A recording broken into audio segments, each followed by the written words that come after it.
con tus ojitos cerrados, dile: Señor, gracias, porque tú eres el significado verdadero de la Navidad. Ese nacimiento que marcó la historia, Señor. Ayúdanos hoy a entender la esencia, la profundidad, el nervio, Señor, de lo que es la Navidad.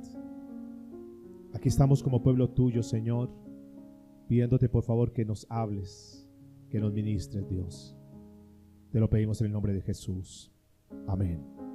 Y amén. Mis amados, muy buen día. Por favor, pónganse cómodos. Si no has saludado a la persona que está a su lado, aprovecha y la saludas. Si no la conoces, preséntate. Esta es la casa de Dios, esta es su casa, esta es la familia donde Dios nos permite reunirnos. Damos la bienvenida a las personas que se conectan en esta hora a través de Facebook Live. Las personas que más adelante a través de YouTube estarán conectadas también. Que Dios nos hable, que Dios nos ministre, que el Señor hoy a través de su palabra pueda hablar a nuestra vida. Hace días, mirando lo que está sucediendo en el comercio, en el mundo, donde se revela el verdadero espíritu que reina en esta época, uno se pregunta: ¿qué tan acertado, qué tan enfocado está la gente, qué tan enfocados estamos nosotros de lo que tiene que ver con este tipo de celebraciones que se dan en este tiempo, lo que se conoce como la Navidad? Vi un letrero donde apareció una copa de champaña en alto diciendo: esta es la verdadera esencia de la Navidad. O sea, para algunos la esencia de la Navidad es el ¿qué? El licor, el trago, ¿verdad? Para otros las fiestas, la vanidad, el estreno, los regalos y tantas cosas que sean. Vi otro letrero que decía: bienvenidos a Bebiembre. O sea, colocando el centro de lo que para ellos es lo que significa la Navidad. Y bueno, son campañas publicitarias y uno entiende que de cierta manera es un mes diferente, donde adornan, donde organizan, donde pues como que de cierta manera como que se apaga un poco todo lo que se vive en el mundo, las malas noticias y lo demás. Infortunadamente nosotros como pueblo de Dios muchas veces nos dejamos arrastrar por esa tendencia y terminamos haciendo cosas que hace la gente que no conoce de Dios. Y creemos que está bien porque pues todo el mundo lo hace, todo el mundo adorna, todo el mundo decora, todo el mundo estrena, todo el mundo, ¿verdad? Entonces nosotros nos dejamos arrastrar. Ahora, quiero decirles que no es malo, no es que sea pecado si tú estrenas, no es pecado si tú invitas a tu familia a una cena, no es malo, siempre y cuando tengas con qué hacerlo.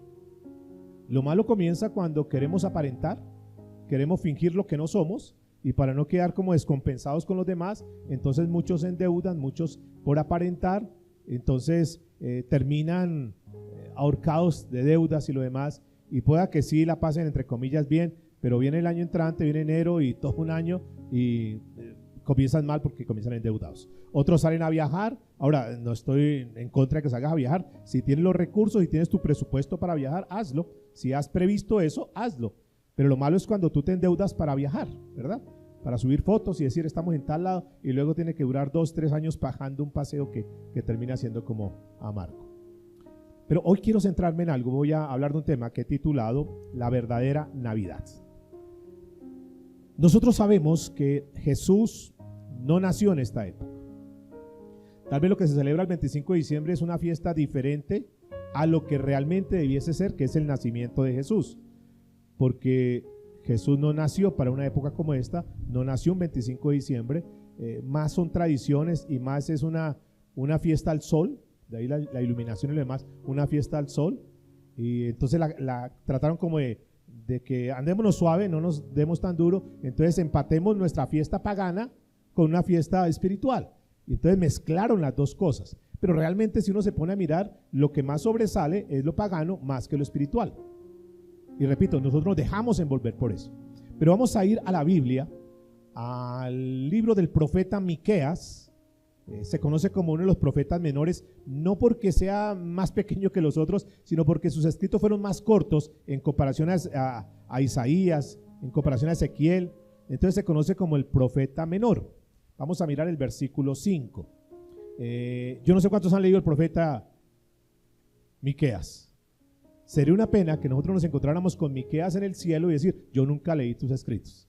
Vale la pena, son solamente 7 capítulos, vale la pena que lo leamos, hay mucho conocimiento, hay mucha revelación y es importante que nosotros como pueblo de Dios leamos la Biblia, entendamos todo el contexto.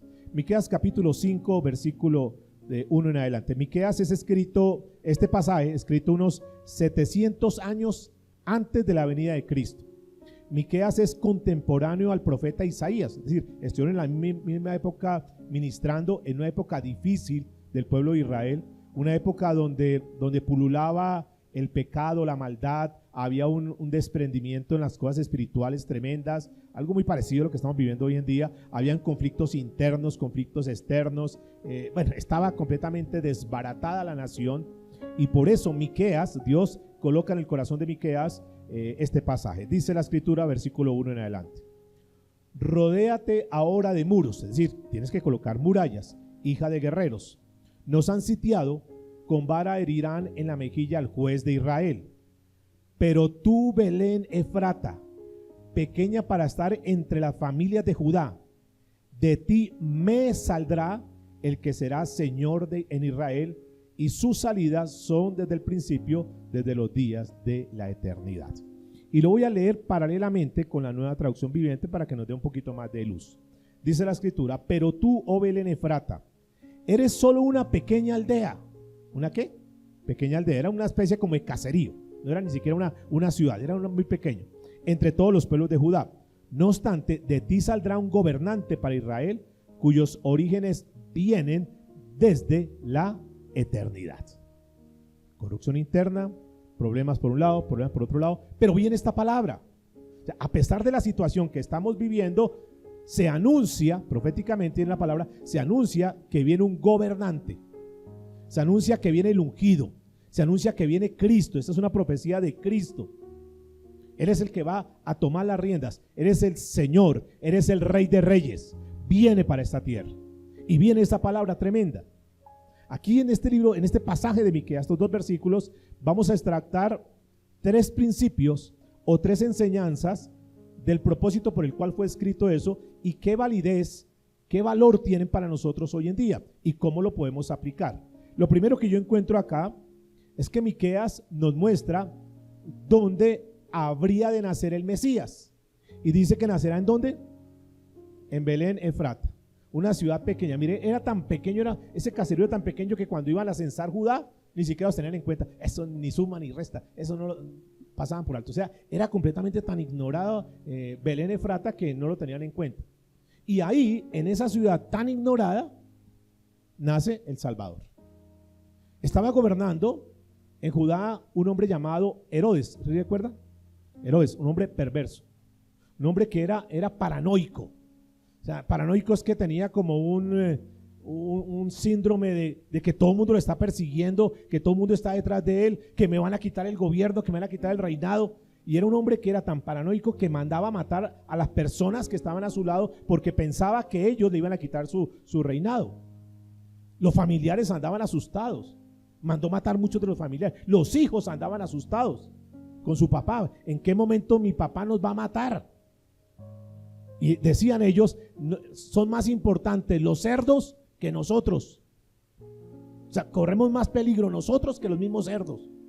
Claro, porque ellos como hijos podían quitarle el reinado y los cerdos no los mataban porque como eran impuros, entonces ni siquiera los iba a tener en cuenta. Entonces, vivían amedrentados, así estaba ese gobierno. Y ahí, en esa ciudad, en Belén Efrata, llega una comisión de alto linaje. La historia, la tradición mejor, nos muestra que llegaron 3 reyes magos, ¿cierto? Pero no son 3 reyes magos. La Biblia nunca muestra de 3 reyes magos, y menos le coloca el nombre de, ¿cómo es que llaman? ¿Cómo saben? La tradición nos enseñó todo eso. Pero quiero decirles, ni eran 3, era una comitiva tremenda, y llegan donde Herodes diciendo: una señal, una estrella, recuerdan ustedes, nos ha indicado que aquí nacerá el Salvador. Aquí viene el rey, aquí nace el rey. Y llegaron con todos los regalos y lo demás. Cuando Herodes se entera de eso, recuerda que era paranoico, dice: me van a quitar el reinado. tipo se pone histérico, manda a llamar a las personas que conocían los escritos, dice, ¿qué tan cierto tiene lo que dice esta comisión? Dice, efectivamente tiene toda la razón. Esto fue anunciado hace más de 700 años. ¿Y en dónde van a ser? En Belén. Ustedes saben que es cuando este hombre manda matar a todos los niños menores de 2 años. Niños inocentes. De ahí sale la fiesta que celebran de los santos, ¿qué? Como saben. Sí, de ahí sale, porque mató una cantidad de niños inocentes, persiguiendo al Salvador, a Jesús. Bien, ahí está la historia. Entonces notemos que aquí hay algo bien interesante. Belén Efrata, una ciudad tan pequeña, una ciudad tan diminuta, completamente no tenía en cuenta. Preguntas como estas: ¿por qué tuvo que Jesús nacer allá? ¿Cuál fue el propósito? Porque todo lo que está escrito hay un propósito, hay un objetivo. ¿Por qué no nació en Roma, por ejemplo? Porque Roma era una de las ciudades, era la capital del imperio. ¿Por qué Jesús no nació en Roma?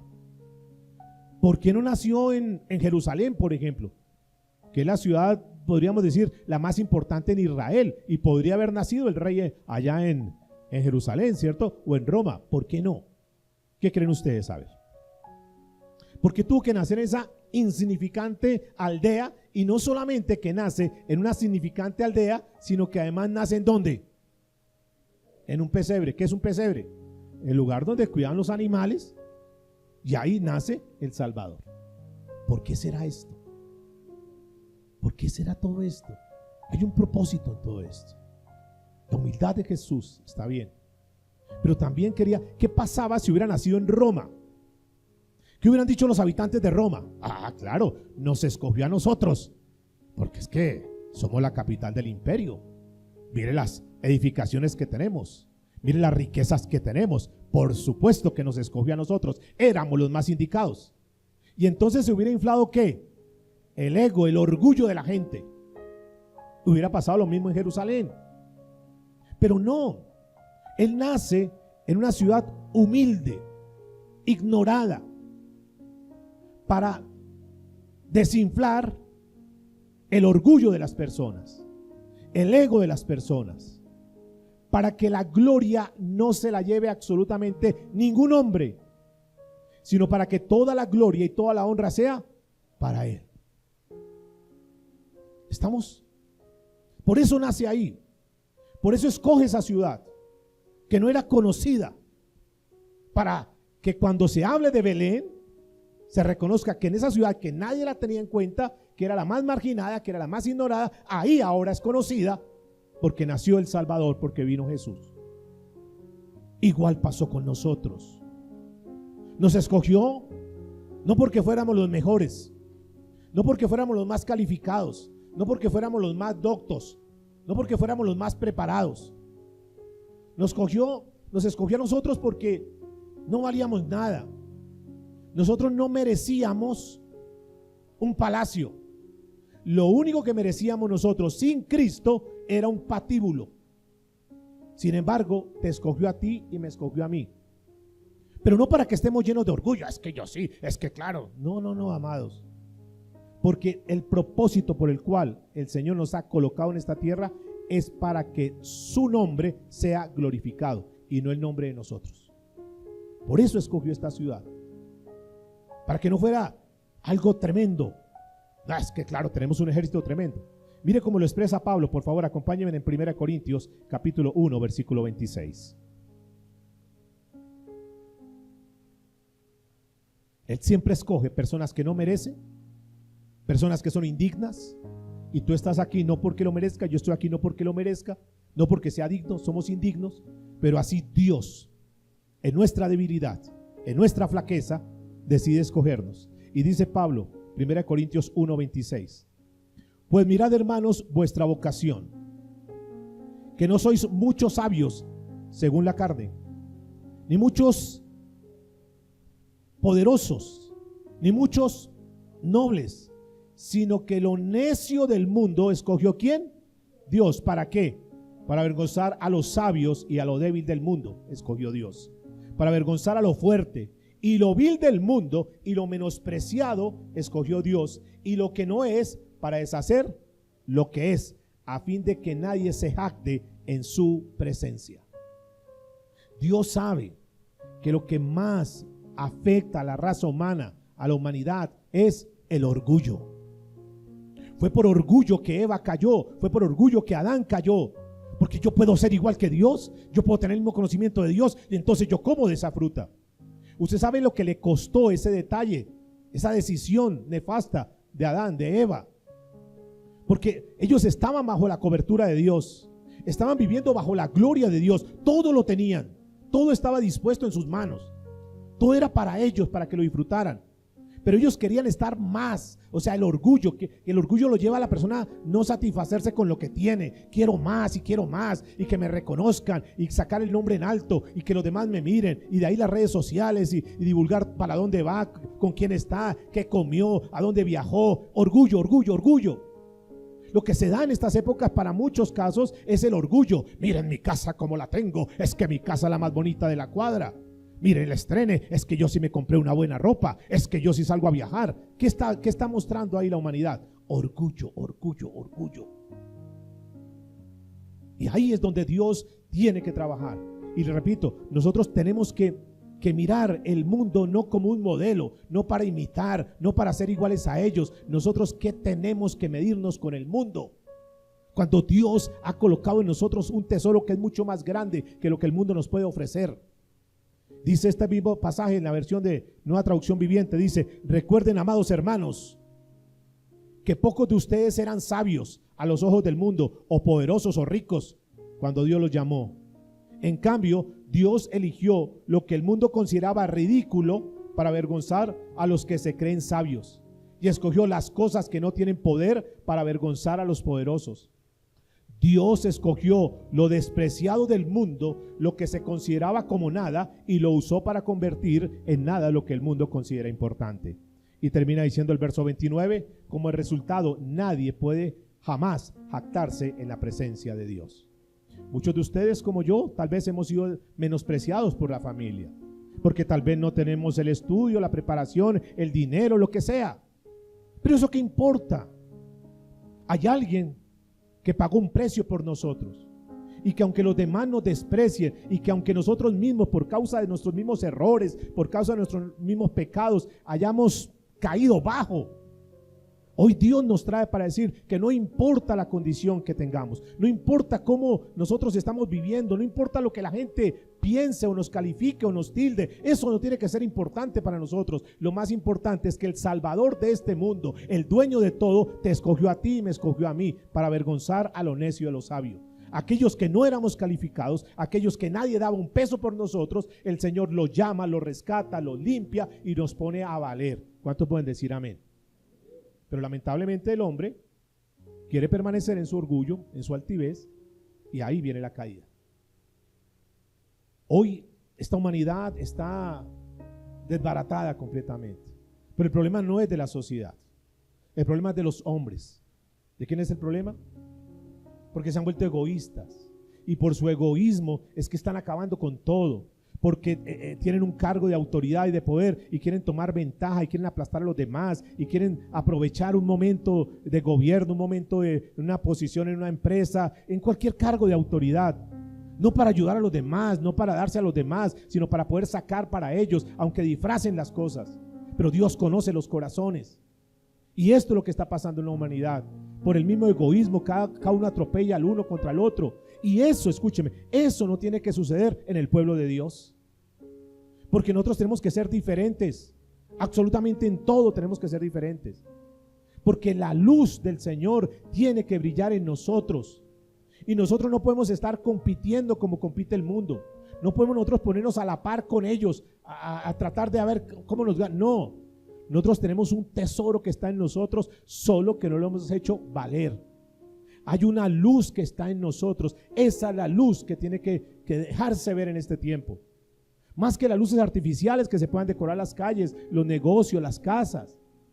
Hay una luz que está por encima de cualquier luz, y es la luz de Jesús en nuestros corazones. Pero para eso tiene que haber nacido Jesús en el pesebre de nuestro corazón.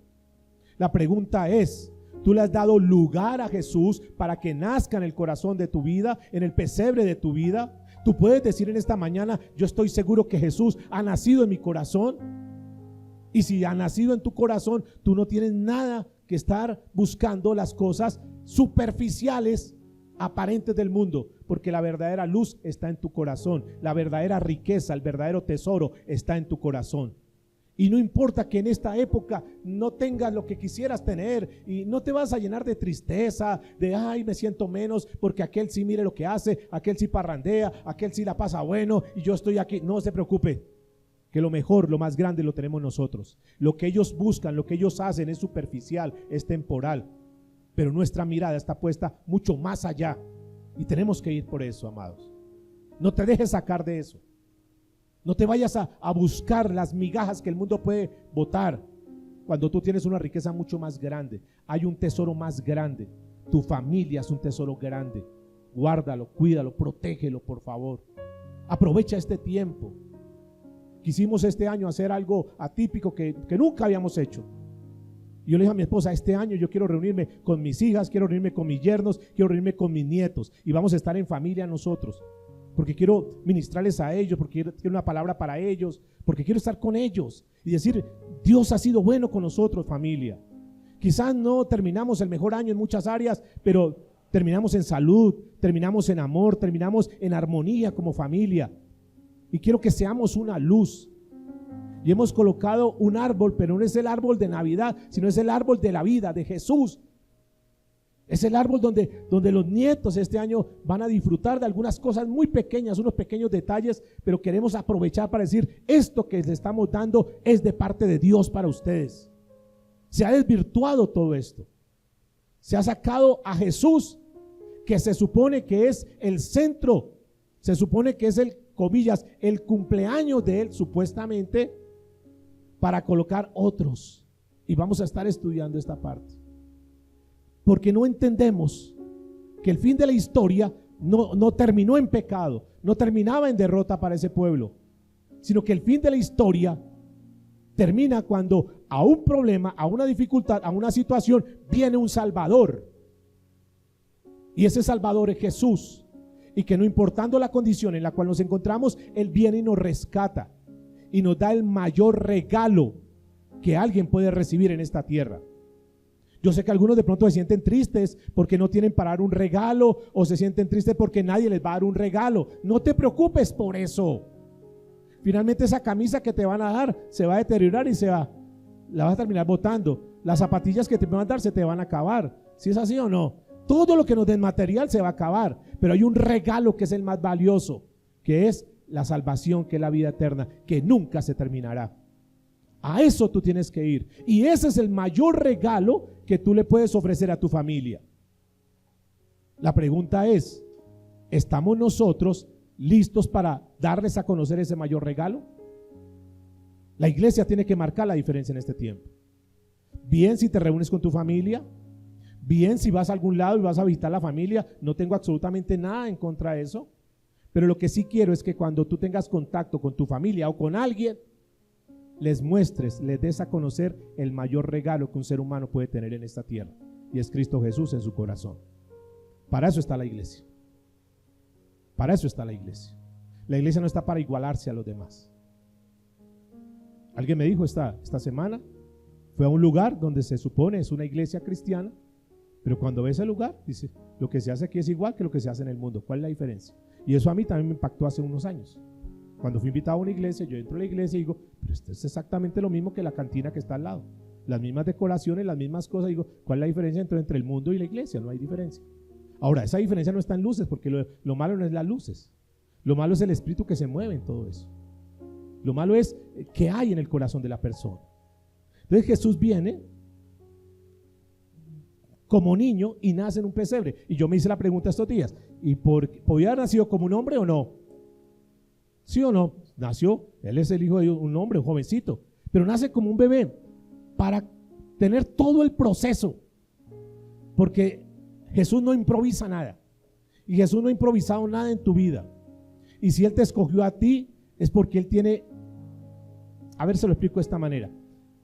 Dios es un arquitecto, véalo como un arquitecto. Él tiene unos planos de cómo quiere construir tu vida. ¿Sí sabían eso o no? Él ya lo tiene diseñado. Esos planos están acá. en la Biblia. ¿Cómo tener una vida de excelencia? ¿Cómo tener una vida edificada? ¿Cómo tener un matrimonio edificado? ¿Cómo que todo lo que hacemos en esta tierra marche como es? Un negocio, una empresa, todo tiene que estar de acuerdo a los planos. Porque si tú construyes lo que sea sobre esos planos que el diseñador divino, Dios, te dio, y tú sigues esos planos, tú estás construyendo sobre la roca. ¿Por qué un matrimonio se cae? ¿Por qué una relación se termina? ¿Por qué un negocio fracasa? Por una sola razón: porque han dejado los planos de Dios a un lado y han hecho sus propios planos. Y cuando han hecho sus propios planos, sus propios planes, sus propias estrategias, sus propias visiones a su manera, han sacado a Dios. Por lo tanto, son relaciones, son cosas que se hacen sobre la arena, y apenas viene una crisis, viene un problema, se van para el piso. Y eso es una enseñanza. Jesús vino a mostrarnos los planos, a decirnos: ustedes están desviados del camino, ustedes se han apartado, en sus vidas hay pecado, pero yo he venido para volverlos a rescatar. ¿Recuerda lo que dijimos de Adán? ¿Adán qué tenía cuando Dios lo coloca? ¿Qué tenía Adán? Diga conmigo: todo lo tenía para que lo disfrutara. ¿Por qué? Porque estaba caminando, estaba viviendo bajo la gloria de Dios. Y cuando alguien camina bajo la gloria de Dios, no le falta nada, porque Dios está al pendiente de todo lo que necesite. Así estaba Adán. Caminaba en esta tierra con la gloria. No tenía, lo único que tenía era estirar la mano y bajar la fruta y comer y alimentarse. No tenía nada más que hacer. Tenía que simplemente disfrutar de lo que ya el arquitecto le había dicho. Y tenía un diseño, tenía unos planos. Esto es lo que tienes que hacer. De todo podrás comer menos de esto. Le dio la indicación. ¿Y qué hicieron ellos? Se salieron de los planos, erraron en el blanco, desobedecieron la voluntad de Dios y comenzaron a caminar en sus propios planos porque querían su propia gloria. Y ahí vino la caída del ser humano, de la raza humana. ¿Dónde nos dañamos? ¿En qué momento nosotros friccionamos nuestra vida, nuestra familia? En el momento que no tenemos en cuenta los planos del arquitecto, y ahí vienen los fracasos. Y entonces el que tenía todo ahora es destituido de la gloria de Dios. ¿Están conmigo hasta ahí? Quieren tener su propia gloria. ¿Yo puedo tener conocimiento como el de Dios? Sí. ¿Yo puedo tener sabiduría como la de Dios? Sí, yo quiero eso. Y comenzaron a edificar sobre su propia gloria y quedaron ahora alejados de la gloria de Dios, destituidos del lugar donde Dios los había colocado. Esa es la caída del hombre. Pero viene Jesús, nace en un pesebre, en humildad, para volver a rescatar a lo que se había perdido y volverlo a traer a la gloria de Dios. Cuando una persona tiene a Jesús en su corazón, otra forma de decir es que él está caminando bajo la gloria de Dios. Pregúntate, ¿tú estás caminando bajo la gloria de Dios? ¿Tú estás viviendo bajo la gloria de Dios? ¿O estás caminando en tu propia gloria? ¿Estás caminando en tu propia capacidad, conocimiento, esfuerzo humano? Yo te aconsejo que nos va mejor cuando caminamos bajo la gloria de Dios. Y eso fue lo que vino a hacer Jesús. Vino a regenerar al hombre dañado, al hombre que se había convertido en un adorador de sí mismo. Y ahora Dios lo tiene que llamar para decir: a ver, un momentico, usted no es adorador de sí mismo, usted no está hecho, no fue traído a esta tierra para que tú edifiques a tu manera, como tú quieras. Tú estás hecho por Él, en Él y para Él. Tú estás hecho para adorar a Dios. ¿Es claro eso, amados? Si alguien nos pregunta, si tú te preguntas, ¿para qué yo estoy en esta tierra? ¿Para qué yo vine a esta tierra? ¿Cuál es mi propósito de haber estado colocado en esta tierra? El propósito es uno, y es que tú fuiste para ser adorador de Dios, para glorificar a Dios con tu vida. Pregúntate, ¿será que estás cumpliendo con ese propósito? ¿Será que estás caminando de acuerdo al plano del arquitecto? ¿O estás caminando para tu propia gloria? Yo quiero que por favor te hagas esa pregunta, porque solamente Dios es Dios. El hombre no puede hacerse Dios. ¿Sabe cuál es el problema hoy en día? Que el hombre se está queriendo hacer Dios, que el hombre quiere estar viviendo a su manera, quiere hacer las cosas a su manera y ha dejado a Dios a un lado. Escuche lo que dice el apóstol Pablo, 1 Corintios capítulo 1, versículo 30, el texto que estamos leyendo. Por eso, amados, todo lo que nosotros tenemos, todo es por gracia. Todo lo que Dios nos da es por gracia. No es el esfuerzo humano, es gracia. Mas por Él estáis vosotros en Cristo. Cristo Jesús, escúcheme, el cual nos ha sido hecho por sabiduría, por Dios sabiduría, justificación, santificación y redención. Noten por favor cómo lo dice la Nueva Traducción Viviente. Dios los ha unido a ustedes con Cristo. ¿Quién es el que nos ha unido con Cristo? ¿Tú por qué estás acá? ¿Tú por qué escuchas esto? ¿Por qué tú estás en los caminos de Dios? ¿Quién te trajo a los caminos de Dios? ¿Quién? Dios mismo. No es que ni el pastor, ni el predicador, ni el vecino, ni la amiga. Tú viniste a este lugar porque así Dios lo permitió. Porque Dios, dentro de su plan, tiene concebido que tú estés con Él. Mire lo que dice, por favor. Dios los ha unido a ustedes con Cristo Jesús. Dios hizo que Él fuera la sabiduría misma para nuestro beneficio. Dios es la sabiduría, nos ha dado la revelación. Cuando nos alimentamos de Cristo, recibimos su sabiduría. Cristo nos hizo justos ante Dios. ¿Quién nos hizo justos? ¿Cómo nos hacemos justos? Solamente a través de Cristo. Yo sé que en estas épocas muchos quieren hacer obras sociales para mostrarse justos y buenos delante de Dios. Y yo sé que muchos, no es que esté mal eso, por favor, no me malinterpreten. Que algunos dan mercados y vamos a ayudar a los necesitados. Eso está bien. No digo que no lo hagas, pero no puedes justificarte que porque tú haces eso, eres acepto delante de Dios. Entonces, como yo soy tan generoso, soy tan altruista, soy tan caritativo, entonces Dios me va a considerar justo. No por obras para que nadie se glorifique. Es que soy yo. No, amados. Recuerde que Dios siempre va a desinflar nuestro ego. Nuestro ego tiene que ser desinflado. ¿Qué hemos venido hablando en la serie? Que tenemos que crucificarnos a nosotros. Yo soy, yo tengo, yo hago, es que es mi estudio, es que es mi dinero. Nada de eso, amados. Crucifiquemos eso y que al contrario, lo que se refleje en nosotros sea Cristo. Que menguemos nosotros, ¿para que qué? Para que Cristo crezca. Que ya no nos vean a nosotros, sino que vean a Cristo a través de nosotros. Que no nos vean a nosotros, sino que manifestemos a Cristo. ¿Cuál es nuestra tarea entonces? Morir a nosotros para que Cristo crezca. ¿Qué podemos hacer en esta época? Mostrar esa luz. Que Cristo es el que brilla en nuestro corazón. No es lo que nosotros podamos mostrar en nuestras fuerzas. Es Cristo a través de nosotros, es lo que está diciendo aquí la palabra.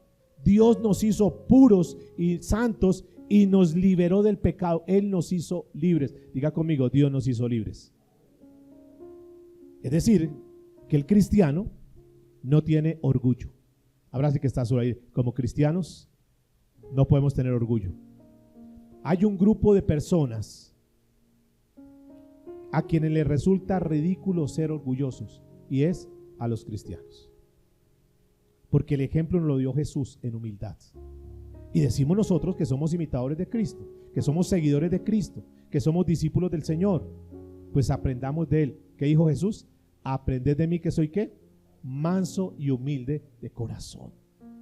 Es una enseñanza. Nace en un pesebre, nace en un lugar marginado, en un lugar completamente alejado de cualquier pronóstico, precisamente para mostrar su humildad. Pero la segunda razón probable por la que Cristo haya nacido en la aldea de Belén es para mostrar también desde el principio su carácter, es decir, su obra. ¿Qué fue lo que vino a hacer Jesús a esta tierra? ¿Será que Jesús vino para ponerse y mostrarse como el más grande? ¿Para que lo enaltecieran y lo pusieran allá en alto? No. ¿Será que vino? Ahora sí, ya estoy aquí en la tierra, soy el Hijo de Dios, sírvame en todos, atiéndame en todos, como muchas veces hacemos nosotros en nuestras casas, con nuestra familia, con nuestros hijos, con nuestra esposa. Es que yo soy el varón de la casa, atiéndame, sírvame. No, Jesús vino a darnos un ejemplo. ¿Él vino para que lo sirvieran?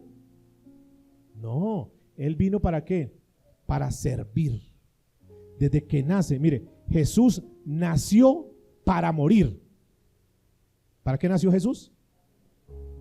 Del pesebre a la cruz. Todo el tiempo, si ustedes hacen un seguimiento del ministerio del Señor Jesús, todo el tiempo estuvo sirviendo. Vino, escúcheme, la humildad de Jesús. Vino a servirnos a nosotros, que éramos pecadores, que lo único que nos merecíamos era ¿qué?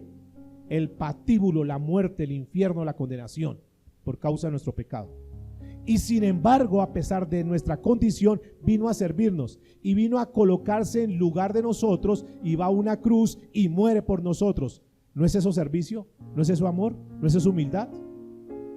Es el ejemplo para que nosotros como seres humanos, como iglesia, ¿quién es la iglesia? ¿Quién es la iglesia? Ligeramente decimos nosotros, pero no es así. Ya lo hemos dicho. La iglesia está compuesta por todos aquellos, vamos a decirlo hoy en lenguaje navideño. La iglesia es todos aquellos que han permitido que Jesús nazca en el pesebre de su corazón. ¿Sí así o no? Los que han nacido de nuevo son la iglesia. Y la iglesia fue colocada no para que esa luz sea guardada y escondida, sino para que alumbre. Escúcheme en esto. Razón por la cual tú como iglesia, yo como iglesia, tenemos que alumbrar en este tiempo. ¿Y qué será alumbrar en este tiempo? No es con sus trajes pomposos y extravagantes que, mire que, no. Tú y yo vamos a alumbrar con el mismo carácter de Dios en nosotros, que fue manifestado a través del Espíritu Santo en su fruto. ¿Cómo podemos brillar? Ahora que hablamos de luces y lo demás, de decoración, de visitar las diferentes poblaciones para ver la decoración. La iglesia es la que más tiene que brillar en este tiempo. Pero ¿cómo brilla? A través del fruto del Espíritu Santo en su vida. Y es dando ¿qué? Amor. Es dando ¿qué? Teniendo paz, reconciliación los unos con los otros. Este es un tiempo de reconciliación. Este es un tiempo para bajar el orgullo que no debemos tener nosotros y reconciliarnos con aquellos que tenemos diferencias, con aquellos que tenemos roces. Este es un buen tiempo para que la gente cuando diga, oiga, pero usted cómo me viene a pedir perdón, si yo fui el que lo ofendía a usted, antes me viene a pedir perdón, entonces podamos manifestar a Cristo en nuestro corazón y decir, es que la luz de Cristo está en mi corazón, por eso yo te perdono. Es una vida cristiana práctica. Es un tiempo para estar en paz. Es un tiempo para tener misericordia, paciencia, mansedumbre, ¿qué más? Templanza, y diga conmigo, dominio propio. ¿Está la tentación? Pero tenemos dominio. No. ¿Qué dijimos la semana pasada? ¿Cuál fue el eslogan de la semana pasada? ¿Qué dijimos, iglesia? ¿Qué dijimos? Muertos al pecado y vivos para Dios. Ay, parece que no lo practicamos. Debíamos tener acá. Porque este es un mes fuerte, ¿o no? De tentación y demás. Entonces necesitamos tener ¿qué? Tener dominio propio. Pero algunos parece que tuvieran demonio propio. Sacan, afloran todo eso. Amados, tenemos que vivir. O sea, el ejemplo de Cristo es importante para nosotros. El carácter de Él. Mire lo que dice Filipenses capítulo 2, versículo 6. Jesús nació para morir por nosotros.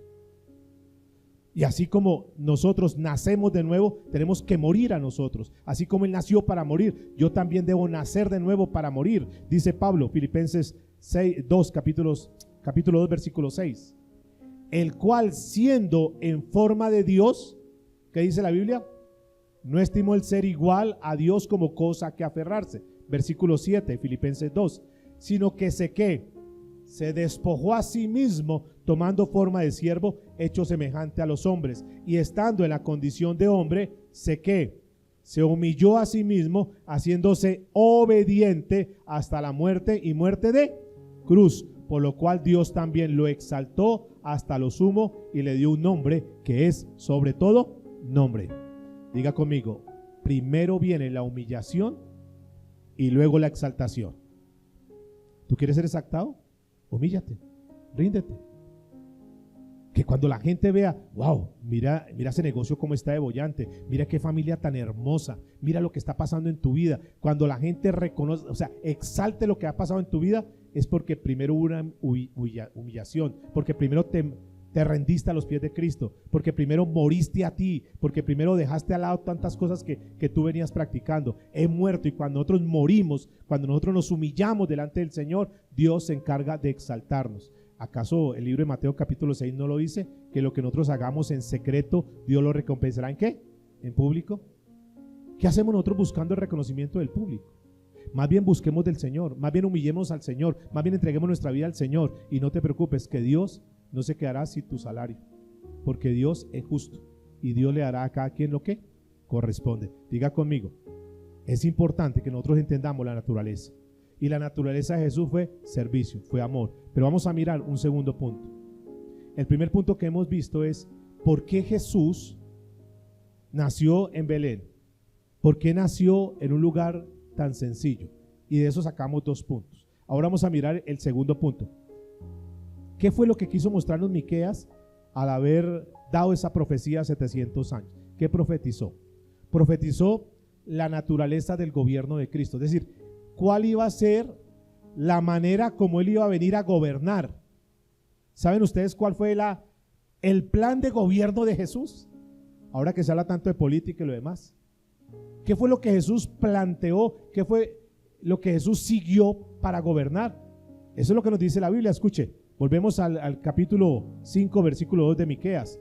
Pero tú, Belén Efrata, pequeña para estar entre las familias de Judá, de ti me saldrá el que será el Señor en Israel, el que va a gobernar. ¿Cuál fue la estrategia? ¿Qué fue lo que nos quiso venir a enseñar el Señor? ¿Cómo vino a gobernar Jesús? ¿Saben ustedes cómo? ¿Cuál fue el plan de gobierno de Él? Que Él no vino a gobernar de acuerdo a su sentir, de acuerdo a lo que Él consideraba. Él no vino a colocar las estrategias. Él no vino a colocar, bueno, yo voy a hacer esto, voy a hacer lo otro. No.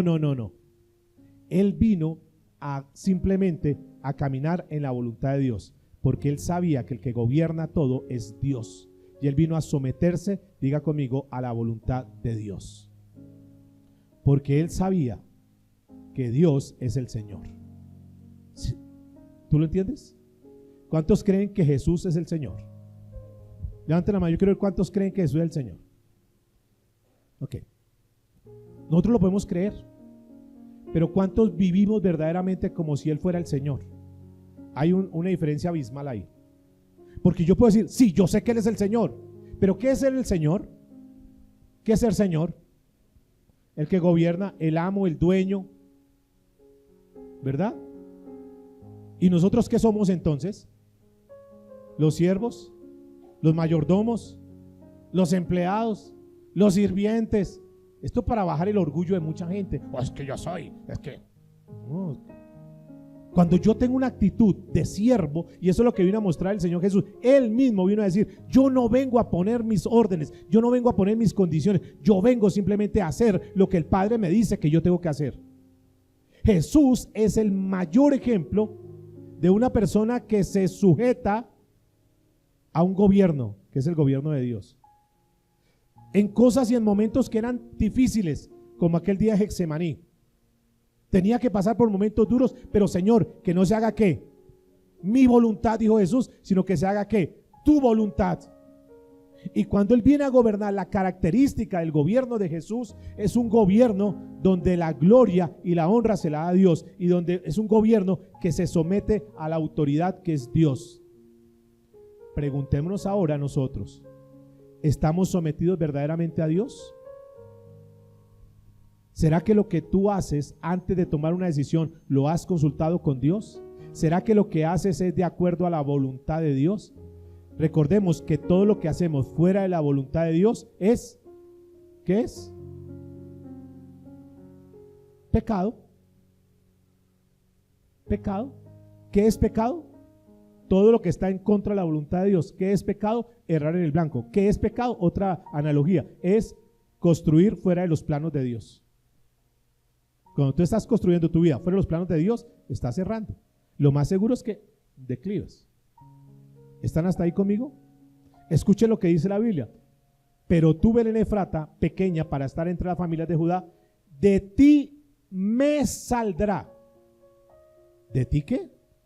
Dios está hablando, de ti va a salir, me va a salir. O sea, Él, Jesús, viene de parte de Dios. Yo pregunto, ¿cuándo nació Jesús?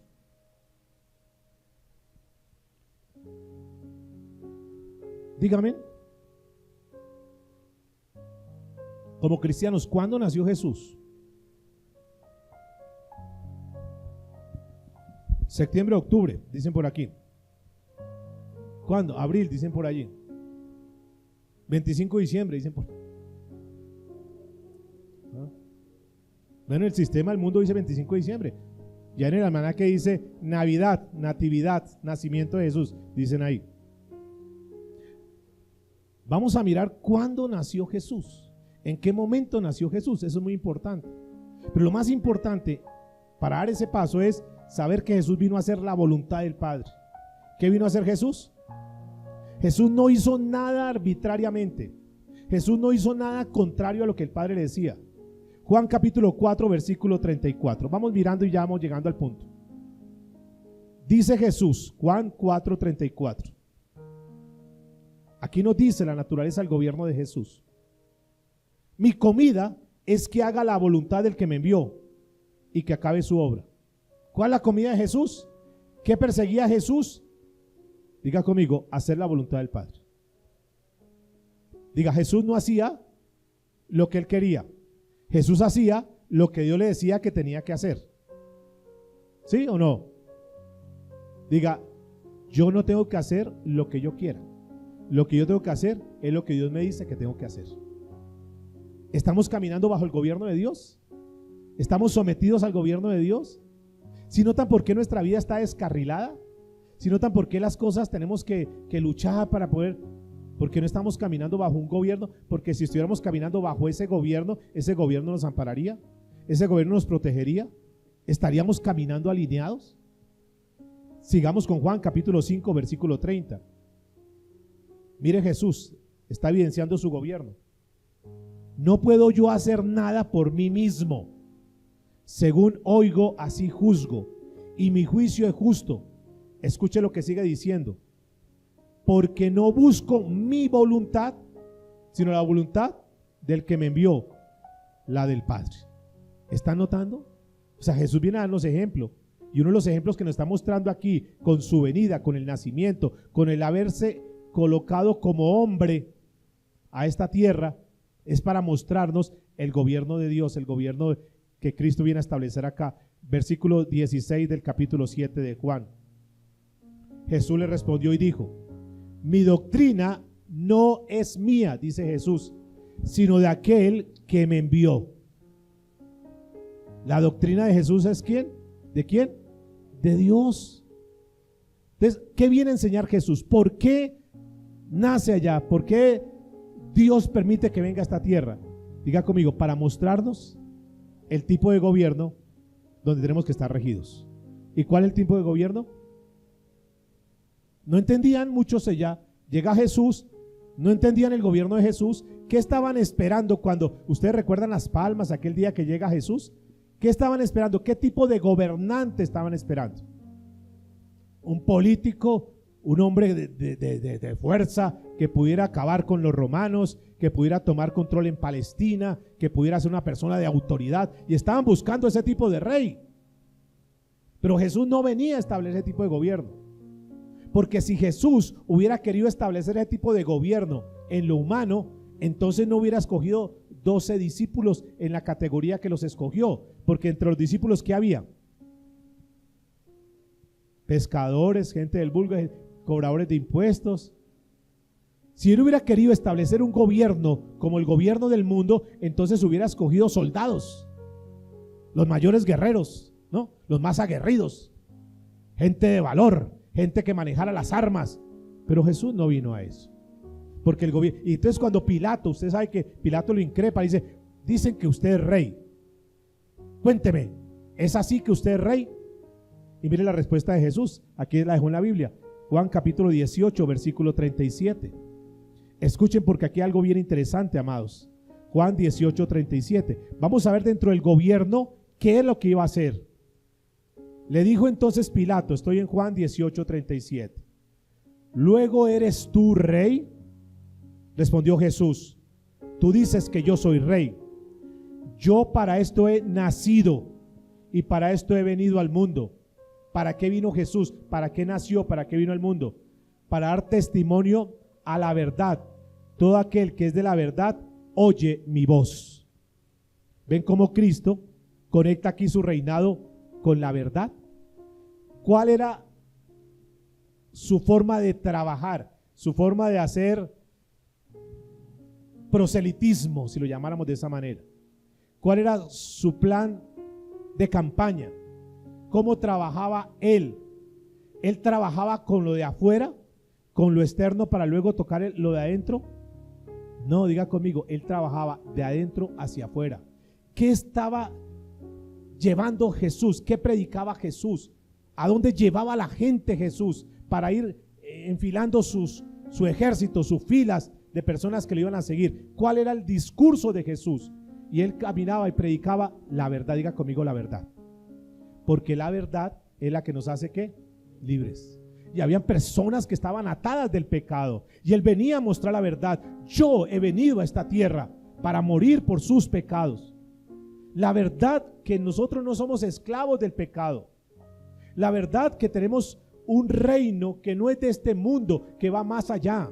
La verdad que tú estás aquí en esta tierra de una manera que pasajera, provisional. Que nosotros no somos de este mundo. La gente no lograba entender ese tipo de mensajes. Que tú no fuiste llamado y coge un endemoniado gadareno que estaba lleno de una legión y lo hace libre. Y ahora ese hombre que estaba endemoniado ahora sigue a Jesús. Y se encuentra con una mujer que había sido desahuciada ya, que llevaba más de 10 años con un flujo de sangre, que había gastado todo lo que tenía. Y él se muestra como la verdad y toca a esa mujer, la mujer toca su manto y ahora es libre de esa enfermedad. Y esa mujer comienza a seguirlo y se encuentra por allá en Samaria con una mujer que está tomando agua. Dice, tú tienes 5 maridos y el marido que tiene no es tu marido. Y entonces le da del agua de vida. El que beba de esta agua no tendrá sed jamás. Y comienza a darle la verdad a las personas y esa verdad las hace libres y comienzan a seguirlo. Y el discurso de Jesús fue siempre la verdad, porque la verdad es lo que nos hace ¿qué? Libres. Yo no sé si tú estés en libertad hoy en día. La libertad es cuando tú verdaderamente conoces a Jesús y una vez más, cuando Jesús mora dentro de ti. Jesús no decía, tomen apuntes, tomen notas, o no, coman de mí, aprendan de mí, llénense de mí. Porque si estamos llenos de Jesús, lo tenemos todo. Porque con Cristo, ¿qué? Estamos completos. Ese era el discurso de Jesús, la verdad. Para aquellas personas que estaban en confusión, para aquellas personas que hoy pueden estar en confusión. Yo sé que quizás hay alguien que nos escucha o alguien que está en este lugar que está en confusión, que no sabe ni para qué está aquí en esta tierra, que quizás no sabe ni cuál es su propósito en esta tierra. Yo estoy caminando por caminar, yo vivo por vivir, pero no sé cuál es mi propósito en esta tierra. Para aquellas personas que quizás no saben ni para dónde van, está terminando un año, está terminando un ciclo y no saben lo que va a pasar en su vida, están a la deriva. Yo quiero decirles, ustedes y yo tenemos un propósito, y ese propósito es que conozcamos a Jesús, conozcamos la verdad para saber cuál es nuestra meta en esta tierra. Está sin planos, no sabe cómo construir, cómo edificar, cómo arrancamos el año entrante, no sé qué hacer. Yo quiero decirte, vea los planos y comienza a edificar de acuerdo al plan. Cuando tú edificas tu vida de acuerdo a los planos, las cosas van a ser diferentes. Juan capítulo 14, verso 6. Jesús dijo, yo soy el camino y la verdad y la vida. Nadie viene al Padre sino por mí.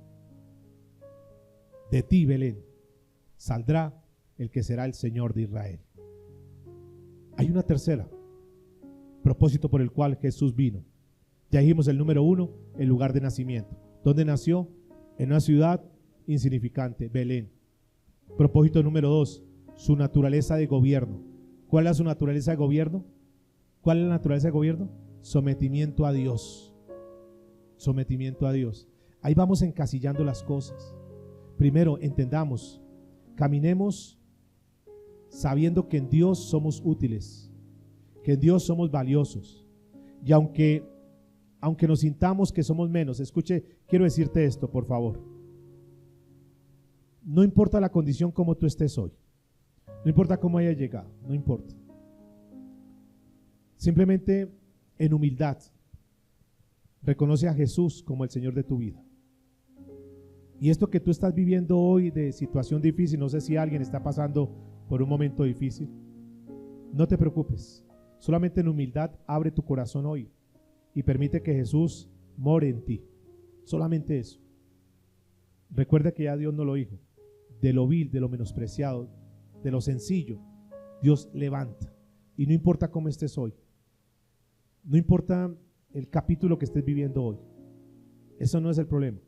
El problema es lo que tú vas a hacer de aquí en adelante. Mira, el año entrante no va a cambiar nada.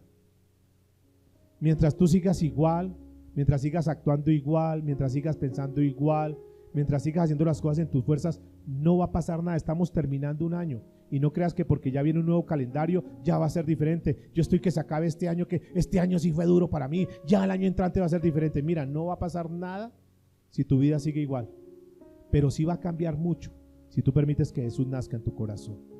En humildad dile: Señor, yo quiero que tú me cambies.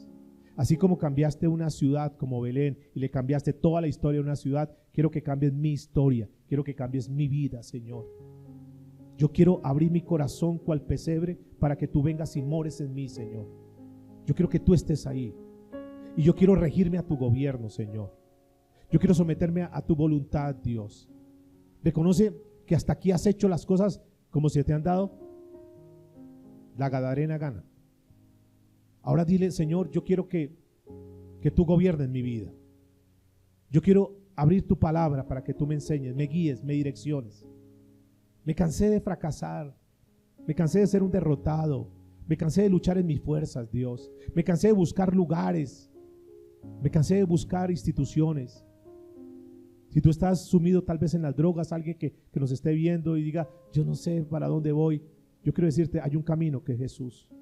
Si tu hogar está en conflicto, si tú no sabes, si tú estás pensando más bien acabemos con esto porque no hay nada que hacer, ¿por qué no le das la oportunidad a Cristo para que more en tu vida? Si tu familia está fraccionada, está acabada, deja que Jesús nazca en el seno de tu hogar, en el seno de tu familia, y tú te vas a dar cuenta cómo las cosas cambian.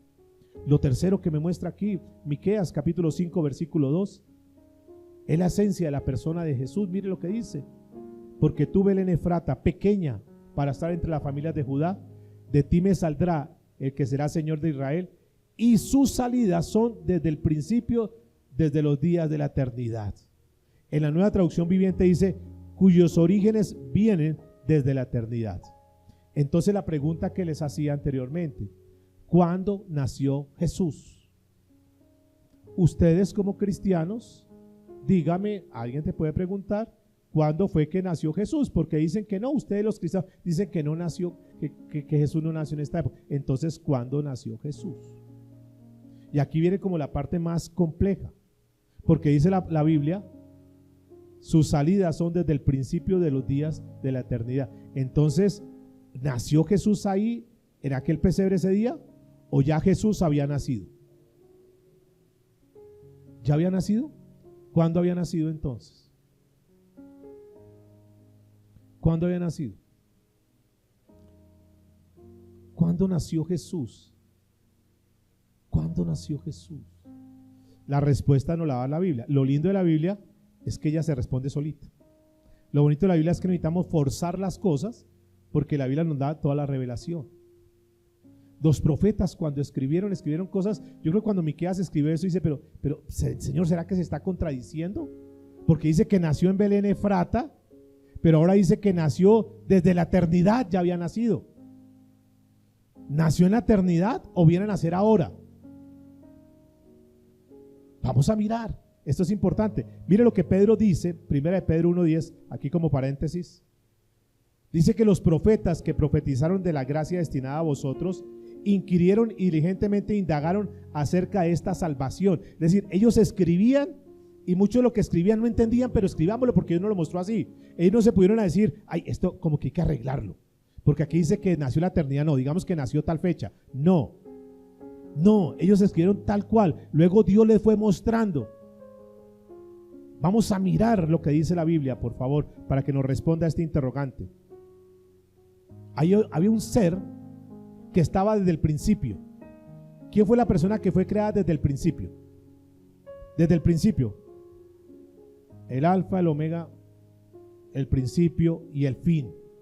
¿Quién está creado desde el principio? ¿Quién? ¿Quién fue el primero? ¿Quién? Dios. Dios es eterno. ¿Qué quiere decir eterno? Que no tiene principio y que no tiene ¿qué? Fin. Dios es. Mire, por favor, entendiendo eso, leamos Isaías 40, 28. ¿No has sabido, no has oído que el Dios eterno es Jehová? ¿El Dios qué? El cual creó los confines de la tierra, no desfallece ni se fatiga con cansancio, y su entendimiento no hay quien lo alcance. Ellos tenían muy claro que el eterno era Dios. Ustedes verán que los judíos lo llaman a él el eterno, porque está desde el principio. Diga conmigo, el único eterno es Dios. Y ahora está diciendo que ese eterno ha enviado, de mí saldrá, de mí saldrá. Sigamos en Isaías capítulo 7. Escuchen, por favor. Isaías 7:14. Ya vamos a solucionar el interrogante de cuándo nació Jesús. Por tanto, Isaías 7:14, por tanto, el Señor mismo os dará señal. He aquí que la Virgen concebirá y dará a luz un hijo, y llamará su nombre. ¿Cómo? ¿Qué quiere decir qué? Dios con nosotros. En Nueva Traducción Viviente dice, Dios está con nosotros. Dios con nosotros. ¿Cómo se llamó Jesús? Emanuel, que es lo mismo que decir Dios con nosotros. Sigamos. Isaías 9:6. Porque un niño nos es nacido. ¿De quién está hablando Isaías? De Jesús. Una palabra profética del nacimiento de Jesús. Porque un niño os es nacido, hijo nos es dado, y el principio sobre su hombro, y se llamará su nombre, diga conmigo, admirable, consejero. Atención a lo que dice, Dios fuerte. ¿Notan ese Dios cómo está? Con mayúscula. Dios fuerte. ¿Y qué más dice? Padre eterno, príncipe de paz. Lo que la Biblia nos está revelando es que Jesús es el mismo Dios.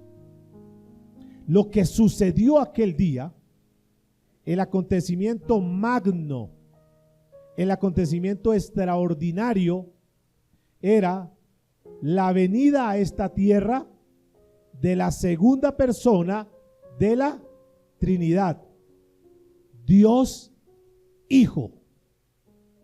Pero Dios Hijo estaba desde antes de la eternidad, desde el principio. Cuando Dios Padre, es decir, la manifestación de Dios, ahora lo que está evidenciando la tierra, el planeta, es la manifestación de Dios en la persona de Jesús, que es el mismo Dios. Diga conmigo, Jesús es el mismo Dios. Por lo tanto, no le podemos poner una fecha, porque Él está desde la eternidad. Y por cuanto no le podemos poner una fecha, no podemos celebrar un cumpleaños. ¿Me están entendiendo, por favor? Por tanto, es ilógico pretender celebrar un cumpleaños de Dios, de Jesús, que es eterno. De hecho, la Biblia en ningún lado, en ningún momento establece que celebremos su cumpleaños. Al contrario, esto es una mezcolanza de religiosidad, de tradiciones, de paganismo, y todo lo que pasa en una época como esta es netamente mercantil. pero espiritual no tiene nada.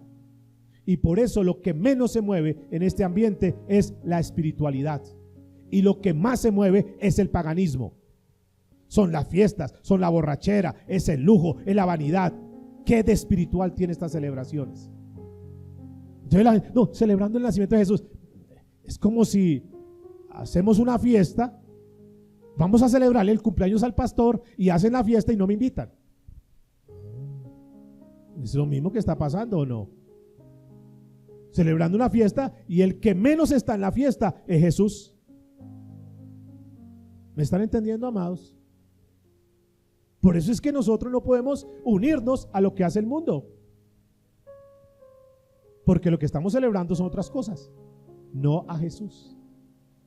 Ustedes verán, con respeto, ustedes verán que en muchos hogares ni siquiera se nombra a Jesús, pero el que sí está es Santa Claus, el que sí está es Papá Noel. ¿Sí eso sí o no? Sacaron a Jesús completamente. Pero no, estamos en Navidad, celebración de Navidad, nada. Les cuento, es una mentira, es una falacia. Es una falacia. Pero sigamos, por favor. Dios fuerte, Padre eterno. Entonces, el que nace en ese momento, el que nació hace más o menos unos 2024 años atrás, es el Dios que dijo: yo vengo a rescatarlos. Yo mismo vengo a volverlos a colocar en el lugar que originalmente ustedes estaban. Y Jesús viene y no se queda como un niño para que estemos celebrando y dándole honor al divino niño. No. De hecho, de niño nunca hizo ni un solo milagro. Y lo más relevante no es el pesebre. Lo más relevante es la cruz del Calvario. Si tenemos algo que celebrar, y no solamente en esta época, sino todos los días, es lo que Jesús hizo en la cruz del Calvario. Porque fue en la cruz del Calvario donde Él murió para volvernos a colocar bajo la cobertura de Dios, porque estábamos descalificados, porque estábamos separados, porque estábamos apartados por causa del pecado. Por eso es que cuando un pecador se arrepiente, en el cielo ¿qué hay? Fiesta, los ángeles celebran. Porque esa persona volvió otra vez a estar bajo ¿qué? La gloria de Dios, la cobertura de Dios. Ahora pregúntate, ¿tú estarás bajo esa cobertura? ¿Tú estarás bajo la gloria de Dios? No te conformes diciendo: yo estoy bajo la cobertura de la iglesia tal, del pastor tal. Nada. Tu cobertura innegable es la cobertura de Dios. Porque si tú estás sin esa cobertura, no tienes absolutamente nada en esta tierra. Y le digo nada, porque todo lo que tú adquieras, todo lo que tú logres en esta tierra, cuando tú te vayas no te llevas nada. Y si te vas sin la cobertura de Dios, sin la gloria de Dios, te quedaste sin nada. Y esto es el regalo más importante. Y hoy tal vez alguien pueda recibir el regalo más importante. El regalo más importante es que tú vuelvas al lugar original. Estar bajo la cobertura de Dios. Porque cuando estás bajo la cobertura de Dios, tenlo por seguro que lo tienes todo. ¿Cuántos pueden decir amén? Voy a ratificarles esto. Juan capítulo 10, versículo 30. Jesús dijo: yo y el Padre, uno somos. Juan 14, 9. Cuando Felipe viene a preguntarle: Señor, muéstranos al Padre. A ver, Felipe, el que me ha visto a mí, ha visto al Padre. ¿Cómo puedes decir, dices tú, muéstrame al Padre? Y entonces la solución a este dilema es que Jesús nace como un niño en una aldea pequeña en Belén, pero no era simplemente el nacimiento de una persona. Era Dios encarnado en esta tierra para sanar, para limpiar, para unir, para restaurar, para levantar. Y por eso no podemos colocar una fecha. Juan capítulo 1 versículo 1 dice: en el principio era el verbo. En el principio era ¿qué? ¿Quién era el verbo? Y el Verbo era con Dios. Y el Verbo era Dios. Jesús es la palabra. El evangelio no es unas letras. El evangelio es una persona. Las buenas noticias, que la palabra evangelio, es cuando la persona conoce a Jesús. Evangelizar es dar a conocer a Jesús. Y el Verbo, dice la palabra, era Dios. Juan 1:14. Y aquel Verbo, ¿cuál Verbo? Jesús, fue hecho carne y habitó entre nosotros, y vimos su gloria, gloria como del unigénito del Padre, lleno de gracia y de verdad. Es el nacimiento de Jesús lo que tenemos que celebrar. Ese nacimiento. No hagamos reparos en la fecha. Lo importante es el hecho histórico, que un día Él vino y se engendró. Dios se engendró en una persona llamada Jesús para darnos la salvación. Ese es el hecho más importante en tu vida. Y deja las fechas a un lado. No te pongas a debatir, no, que fue tal fecha, que es marzo, que en abril. Nada, no importa. No nos importa la fecha, perdóname. Lo que nos importa es el hecho histórico. Ahora, como sabes ese hecho histórico, haz que ese hecho histórico se haga realidad en tu vida. No basta con que tú sepas que vino el Salvador hace 2024 años, humanamente hablando. Ahora, que el propósito por el cual vino se hace realidad en tu vida. Porque en lugar de que nosotros nos la pasemos siguiendo lo que hacen las corrientes, ahora vivamos para Él. Y viene aquí entonces, tal vez diría, el primer himno de Navidad. Hoy lo cantamos por ahí, que está en Lucas capítulo 2, versículo 11 en adelante. Y vamos cerrando. Lucas capítulo 2, versículo 11 en adelante. Ese fue el himno que cantaron en esa Navidad, en ese nacimiento, natividad de Jesús. Que os ha nacido hoy en la ciudad de David un Salvador, que es Cristo el Señor. Esto os servirá de señal. Hallaréis al niño envuelto ¿en qué? Pañales, acostado en un pesebre. Y repentinamente apareció con el ángel una multitud de las huestes celestiales que alababan a Dios y decían: gloria a Dios en las alturas y en la tierra paz, buena voluntad para con los hombres.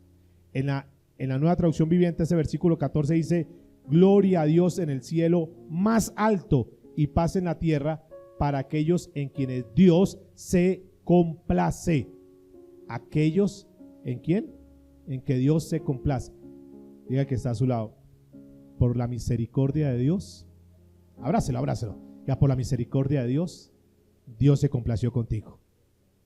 Diga: Dios te escogió. ¿Para qué te escogió? ¿Para qué te escogió? Vamos finalizando, hermanos. ¿Para qué nos escogió? ¿Para qué? Oh, es que yo soy escogido, yo soy el ungido de Dios. ¿Para qué? Diga conmigo: para anunciar el foco de la Navidad, el centro de la Navidad, y es que Dios está con nosotros. Dios está en nosotros. ¿Qué concluimos entonces? Que tú fuiste creado, escuchan esto, tú fuiste creado para mostrar esa luz que está dentro de ti, y esa luz se llama Cristo Jesús. No para mostrar tus obras, no para mostrar tus logros, no para mostrar tus alcances, no para mostrar tu capacidad, no para mostrar tus destrezas, no para mostrar tus títulos, sino para mostrar aquel que está en tu corazón, que es Cristo Jesús. Y aprovechemos estas fiestas, reuniones con la familia, para que ellos vean que la luz de Cristo brilla en ti, para que, como dice este canto, gloria a Dios en las alturas. Mira cómo cambiaste. Te veo diferente. ¿Sabes por qué cambié? Porque la luz de Dios está en mí. Eso es lo que tienes que manifestar. Lo quiero terminar con esto que me llamó mucho la atención, y es una ilustración que nos pueda ayudar para entender la magnitud del problema que estamos viviendo como pueblo de Dios. ¿Qué pueden pensar de esto? Que el ejército de los Estados Unidos de Norteamérica hace unas inversiones anuales multimillonarias en el ejército de los Estados Unidos. Invierten en dotación, uniformes, los sueldos, tratan de tenerlo de la mejor manera al ejército de los Estados Unidos. ¿Por qué el gobierno hace tanto esfuerzo para mantener al ejército de la mejor manera? ¿Para qué creen ustedes? ¿Qué persigue el gobierno para mantener el ejército de esa manera? ¿Qué busca? ¿Para qué podría hacer? A ver, ¿por qué invierte tanto? ¿Para qué?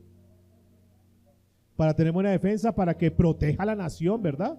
O sea, yo invierto en ustedes porque, muchachos, si hay una guerra, ustedes salen a defendernos y lo demás, ¿cierto? O sea, lo que necesiten, no escatima nada, para el ejército lo que sea, lo mejor para el ejército. Pero se encontró que un batallón del ejército de los Estados Unidos hizo una alianza con una célula de Al Qaeda y le están dando las armas y le están dando los recursos y se unieron con ellos para atacar a los Estados Unidos. ¿Cómo les parece? ¿Ah? ¿Bueno o malo? ¿Malo o malísimo? Malísimo, terrible, ¿no? Muchos infelices, traidores, ¿qué más? Sigan diciendo, ¿qué más? ¿Cómo los podemos calificar? Hipócritas, ¿qué más? Falsos, ¿qué más? ¿Ah? Traicioneros, todo eso, ¿no? Claro. Si lo sorprenden, si ya lo sorprendieron, ¿qué cree que qué pena le van a dar a ellos? ¿Qué castigo les van a dar a ellos? Cadena perpetua, ¿qué más? Pena de muerte, ¿qué más? Ejecución, ¿cierto? Una cantidad de cosas. Claro, porque no es justo que después de que hacen un esfuerzo tan grande para dotarlos con lo mejor, entonces terminan sirviéndole al enemigo. Sí, eso es injusto, ¿o no? ¿Qué pensarían ustedes? Que Dios nos ha dado lo mejor. Te ha dado un corazón, te ha dado una boca, unos ojos, unos pies, unos recursos. Ha hecho el mayor esfuerzo para que tú tengas lo mejor. Que estabas condenado y te sacó de la condena. Que no tenías nada y te puso a ser un heredero. Y ha dado absolutamente todo y dio hasta lo más grande. Él mismo vino a darse. Y murió por ti. Derramó hasta la última gota de sangre. Con el propósito de que ustedes y yo les sirvamos. Y resulta que nosotros le servimos al mundo. Y resulta que exaltamos en esta época al mundo. Y resulta que no hablamos de Él. Resulta que no vivimos para Él. Resulta que es más importante hacer cualquier actividad del mundo en lugar de buscarlo a Él. No vivimos para Él. Y sacamos presupuesto para comprarle esto, comprar eso. Y para lo de Dios, ay, no damos nada este año. Dios no perdone, pero no me quedé sin plata, sin presupuesto. Y tenemos para todo menos para Dios. Y no tenemos tiempo para Dios. Porque me voy a pasear, no tengo nada en contra que pasees. Porque llegó un familiar y no puedo. Lo que quiero decirles para cerrar, ¿será justo para Dios que después de que nos ha dado todo y lo mejor, nosotros no lo pongamos en el primer lugar? Nosotros fuimos creados para su gloria. Aprovechemos estos días, amados, para dar gloria. Y no solamente estos días, sino que el resto de nuestra vida sea para mostrarle a la gente que está en tinieblas que eso que está haciendo en el mundo es pasajero, efímero, temporal, pero que hay algo que es eterno, que vale la pena vivir para Él. Que tengamos cambios en nuestras vidas para que no solamente sea dando un mercado, que lo puede dar, sí, pero más que dar un mercado es que tu vida sea tan cambiada y que tu vida impacte más a tus hijos, a tus vecinos, a tus familiares, que la gente diga, wow, en ti está brillando esa luz. Esa es la verdadera luz que tenemos que mostrar. No estoy en contra que decores tu casa.